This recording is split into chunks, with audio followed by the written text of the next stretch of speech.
7월 9일 목요일 말씀을 나누는 자리에 오신 여러분들을 진심으로 축복하고 환영합니다. 말씀을 나누기 전에 오늘은 우리 새생명교회를 위해 잠시 기도하고 말씀을 나누겠습니다. 사랑의 주님, 새생명교회 모든 성도들이 어려운 때에 하나님의 뜻대로 거룩한 기도의 사명을 감당하게 함으로 하나됨을 경험하게 하시고 겸비한 자세로 하나님 앞에 무릎 꿇는 기도하는 교회가 되게 하여 주시옵소서. 새생명교회를 지켜 보호하여 주셔서 각자의 처소에서 드려지는 모든 예배를 간섭하여 주시고 지켜 보호하여 주시옵소서. 그래서 어린아이부터 어르신들에게 이르기까지 모든 성도님들을 눈동자처럼 보호하여 주시옵소서. 새생명교회를 긍휼히 여겨주시고 그래서 회개의 영을 부어주시고 거룩한 성령의 새바람 부흥의 불길 타오르게 하셔서 하나님의 나라와 그리스도의 복음이 증거자가 되게 하여 주시옵소서. 예수님의 이름으로 감사하며 기도 올려드립니다. 아멘. 오늘 함께 나누실 하나님의 말씀은 사도행전 18장 9절에서 10절 말씀입니다. 제가 대신하여 봉독해 올리겠습니다. 밤에 주께서 환상 가운데 바울에게 말씀하시되 두려워하지 말며 침묵하지 말고 말하라. 내가 너와 함께 있음에 어떤 사람도 너를 대적하여 해롭게 할 자가 없을 것이니 이는 이 성 중에 내 백성이 많음이라 하시더라. 아멘. 사실 사도행전 18장 1절부터 11절 전부를 읽고 싶었지만 시간 관계상 못 읽었습니다. 여러분 잠시 영상을 멈추시고 천천히 1절부터 11절까지 읽고 다시 오셔도 괜찮을 것 같습니다. 오늘은 함께 사도행전 18장을 살펴보면서 낙담하고 지쳐있는 사도 바울에게 용기를 주시고 새 힘을 주셨던 하나님의 위로가 코로나 바이러스로 인해 힘든 시기를 보내고 있는 우리 모두에게도 동일하게 적용되어 우리들도 듣고 용기를 얻는 은혜의 시간을 함께 갖도록 하겠습니다. 사도 바울은 1차 전도 여행 그리고 빌립보까지의 2차 전도 여행을 통해 정말 너무나 많은 사람들에게 예수님의 복음을 담대하게 전했고 실제적으로 많은 사람들을 예수님을 구세주로 영접하게 만들었고 더불어 제자들도 곳곳에 세웠습니다. 그리고 갖가지 이적들을 행하기도 했고 지역마다 교회를 세우는 놀라운 전도 성과를 내며 쉬지 않고 달려오고 있었습니다.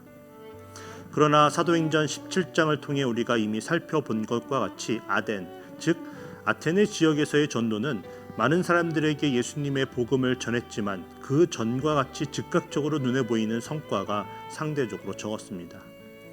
물론 성도가 된 사람들의 숫자를 가지고 전도의 실패와 성공을 가늠하는 것은 말이 안 됩니다. 그리고 지금 당장은 사람들이 믿지 않더라도 언젠가는 그 복음이 결실을 맺을 수도 있기 때문에 더욱더 사도 바울의 아덴 지역의 전도에 대해 섣불리 성공 여부를 결정짓는 것이 어렵다는 것이 사실입니다. 하지만 많은 우상신들과 철학들로 인해 그의 복음을 듣는 이가 적었다고 성경이 말을 해주고 있고 실제적으로 성경에 세례를 주었다거나 예배를 드렸다거나 또는 장로를 세웠다거나 교회를 세웠다는 내용이 성경에 나오지 않는 것으로 봐서는 승승장구하던 사도 바울에게 전도 여행의 실패를 맛보았던 지역이었다고 말할 수 있겠습니다. 그렇게 말할 수 있는 근거는 잠시 후에 더 말씀을 추가해서 드리도록 하겠습니다. 그렇게 나름 어려운 시간을 보냈던 사도 바울은 이제 아덴을 떠나 고린도라는 도시로 이동을 하게 됩니다. 훗날 실라와 디모데가 마게도냐로부터 내려와서 바울과 합류를 하지만 그는 지금 혼자 아덴의 실패로 인해 용기를 잃고 외롭게 고린도로 이동해 온 것입니다. 그가 18장을 통해 고린도에서 한 사역이 무엇인지를 나누기 전에 고린도라는 지역에 대해 잠깐 살펴보면 고린도 도시는 동서쪽에 각각 항구를 가지고 있는 지역적으로 전략상 요충지였던 도시였습니다. 그리고 해상뿐만 아니라 육로로도 무역로가 집중되어 있던 상업적으로 매우 번성한 도시였습니다. 그래서 많은 사람들이 부를 축적하고 호사스럽게 생활을 했던 지역이었습니다. 따라서 이런 윤택한 생활은 사람들을 윤리적으로 그리고 도덕적으로 타락하게 만드는 원인이 되었습니다.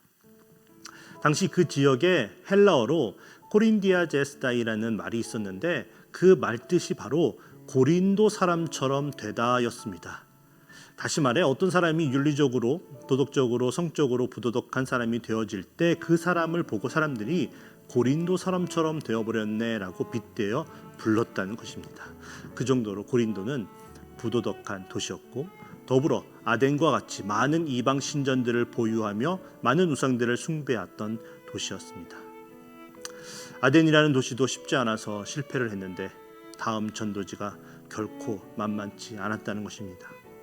자, 그러면 아덴이라는 도시에서의 그의 전도 성과가 생각보다 성공하지 못해 사도 바울이 의기소침해 있었다는 것을 알 수 있는 몇 가지 사실들을 다시 한번 살펴보겠습니다. 지금까지의 사도 바울의 전도 패턴을 보면 도시에 들어가게 되면 바로 예수님의 복음을 담대하게 전하는 것부터 시작하는 것을 우리가 볼 수 있었는데 사도 바울은 이곳 고린도에서는 그렇게 하지 않고 천막을 만드는 일을 주중해 하며 생계를 이어가고 안식일에만 회당에 가서 강론을 하였다고 오늘의 본문이 우리에게 말해주고 있습니다. 그만큼 아덴에서의 실패로 인해 용기를 잃다 보니 말씀을 전하기에 아덴보다 더 어려운 환경을 가지고 있던 고린도에 오자마자 용기를 내서 담대하게 복음을 전하는 것이 쉽지 않았을 것입니다. 그런 사도 바울의 심적, 영적 상태를 우리가 고린도전서 2장 3절을 통해 엿볼 수가 있습니다. 왜냐하면 바울이 너무나 솔직하게 이때의 마음을 그곳에서 고백하고 있기 때문입니다. 고린도전서 2장 3절입니다. 내가 너희 가운데 거할 때에 약하고 두려워하고 심히 떨었노라. 사도 바울이 이처럼 두려워하게 되고 용기를 잃게 된 것에는 아덴에서의 경험뿐만 아니라 또 고린도에서의 유대인들도 또 한몫을 하였습니다. 5절과 6절을 보면 바울이 실라와 디모데의 합류에 힘입어 유대인들에게 예수님은 그리스도라고 전할 때에 그들이 대적하며 나왔다고 성경이 말해주고 있습니다. 그래서 회당에서 더 이상 하나님의 말씀을 전하지 못하는 처지가 됩니다. 동역자들을 보고 약간의 용기를 내어 뭔가를 해보려고 했으나 그것마저도 좌절되고 만 것입니다. 여러분, 우리들도 하나님의 일을 하다 보면 큰 낙담이 찾아올 때가 있지 않습니까? 복음을 전하기 위해 누군가에게 오랜 시간 열심을 다해 정성을 들였는데 전혀 하나님의 말씀을 들으려고도 하지도 않고 교회에는 나오려고 하지도 않을 때 힘이 빠지고 용기를 잃을 때가 있다는 것입니다. 뿐만 아니라 교회에서 여러 가지 사역을 감당할 때도 좋은 마음으로 기쁨을 갖고 열심을 다해 봉사를 했는데 여러 가지 이유로 우리를 낙담하게 만들고 다시 일어서기 힘들 정도로 큰 시험에 들거나 어려운 가운데 처하게 우리가 되더라는 것입니다. 여러분, 하나님이 우리를 사랑하신다고 확신하십니까? 그런데 왜 이런 일이 우리에게 일어나는 것일까요? 그렇다면 우리를 사랑하시는 하나님 아버지께서 우리가 힘없이 주저앉아 있을 때 우리를 그냥 내버려 두신다고 생각하십니까? 그렇지 않습니다. 우리를 너무나 사랑하시고 우리를 통해 하나님의 사역을 이루어 나가기를 원하시는 하나님은 절대로 그냥 우리를 내버려 두지 않으십니다. 말씀을 나누기 전에 읽었던 오늘의 본문 18장 9절과 10절에서 볼 수 있듯이 하나님은 바울을 찾아가 이렇게 용기를 주시고 다시 일으켜 세워주십니다. 두려워하지 말며 침묵하지 말고 말하라. 내가 너와 함께 있음에 어떤 사람도 너를 대적하여 해롭게 할 자가 없을 것이다 라고 말입니다. 여러분, 코로나 바이러스로 인해 큰 어려움 가운데 있으십니까? 그래서 하나님에 대한 믿음이 지금 흔들리고 있습니까?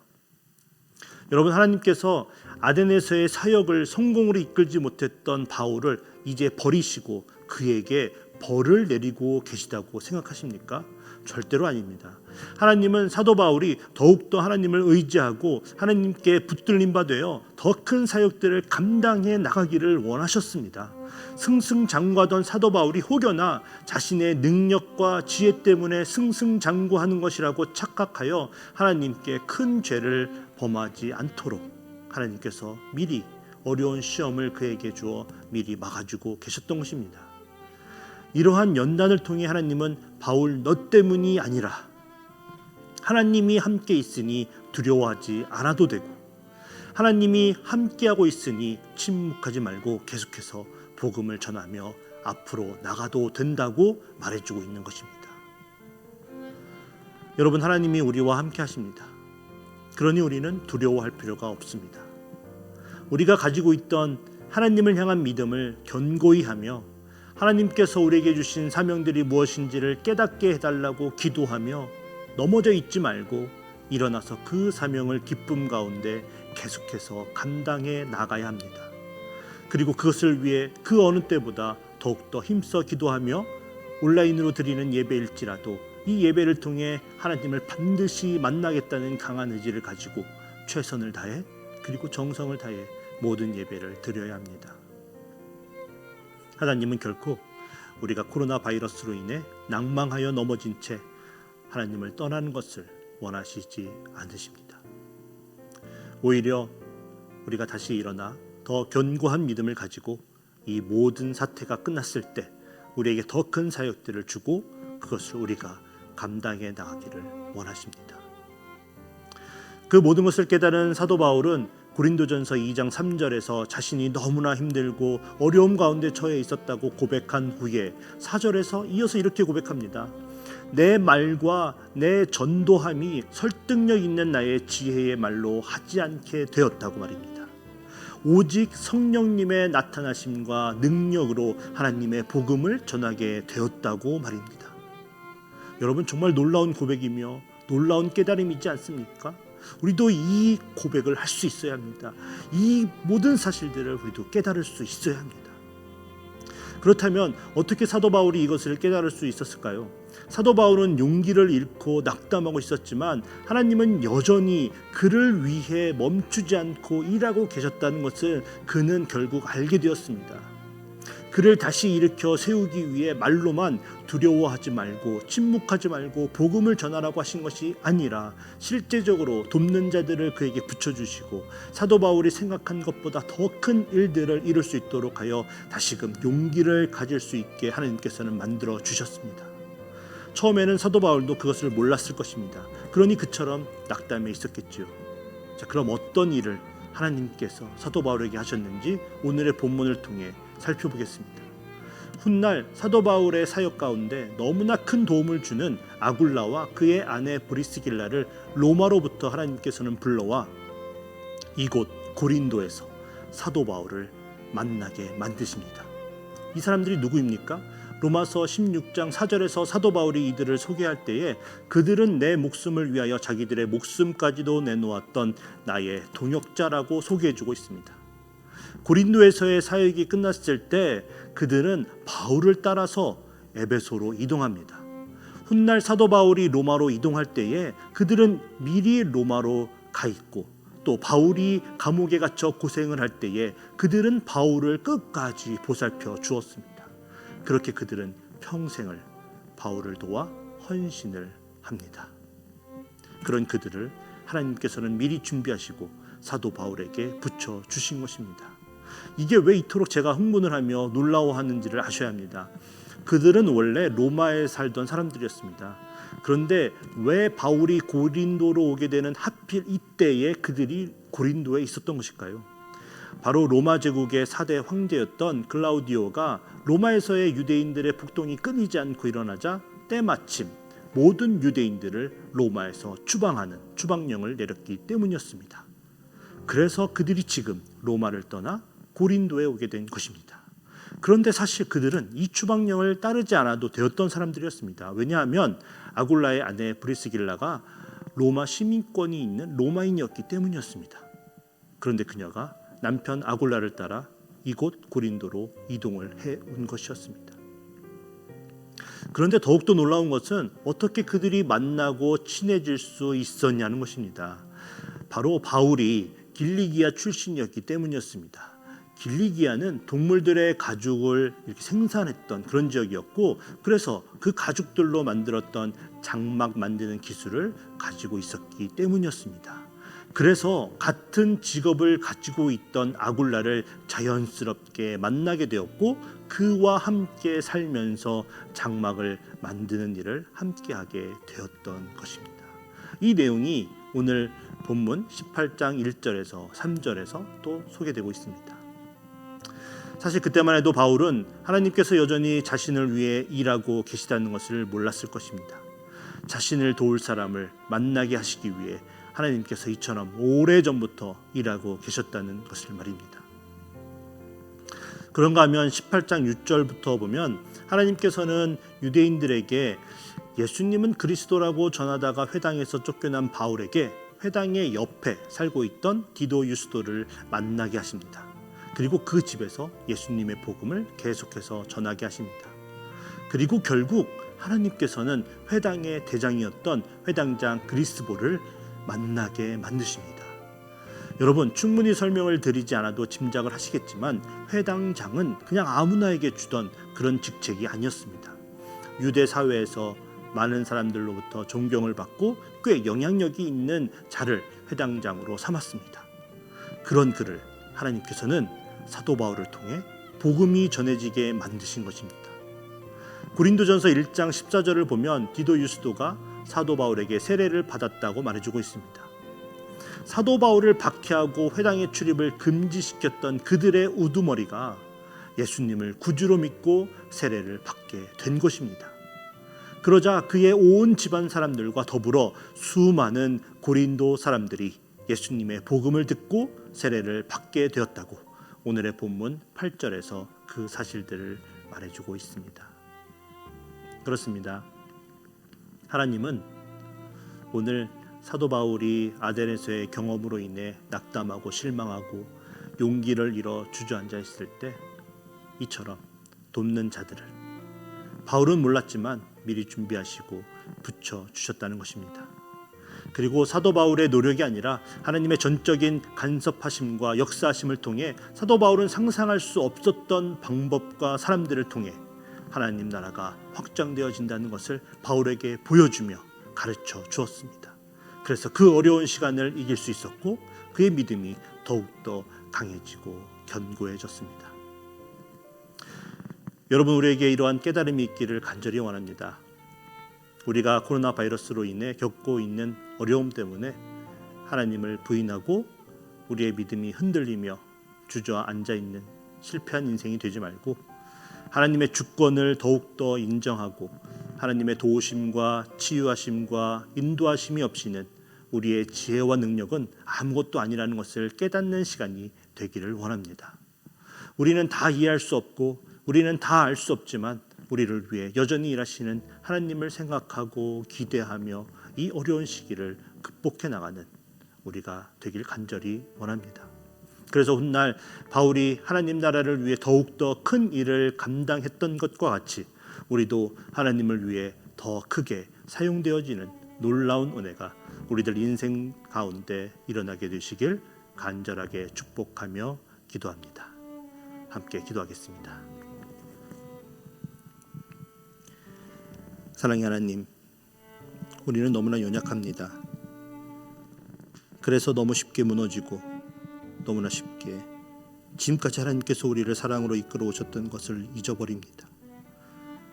그래서 더 이상 희망이 없다 말하며 하나님을 부인합니다.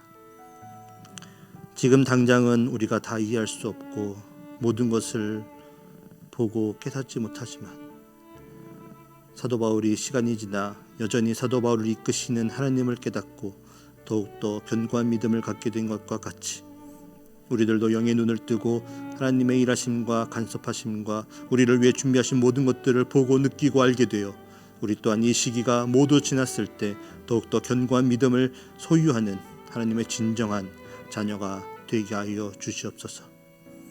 2000년 전 사도 바울을 향해 말씀하신 오늘의 말씀이 오늘 이 어려운 시기를 살아가는 우리들에게도 그대로 적용되며 전달되어져서 우리를 향해 내가 너와 함께 있으니 어떤 것도 너를 대적하여 해롭게 할 자가 없다. 그러니 두려워하지 말라고 말씀하시는 하나님의 음성을 우리가 듣게 되는 은혜 또한 허락하여 주시옵소서.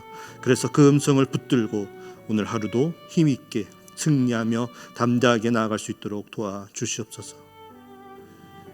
우리 형제자매들 중에 정신적인 스트레스와 자녀들에 대한 염려와 여러 가지 육신의 아픔으로 인해 고통 가운데 있는 분들이 있습니다. 바울에게 항상 동역자들을 붙여주신 것과 같이 도움이 필요한 우리의 형제자매들을 위해 힘써 기도하고 돕는 동역자들을 그들에게 붙여주시고, 그래서 하루속히 치료되고 다시 일어서게 되는 은혜를 허락하여 주시옵소서.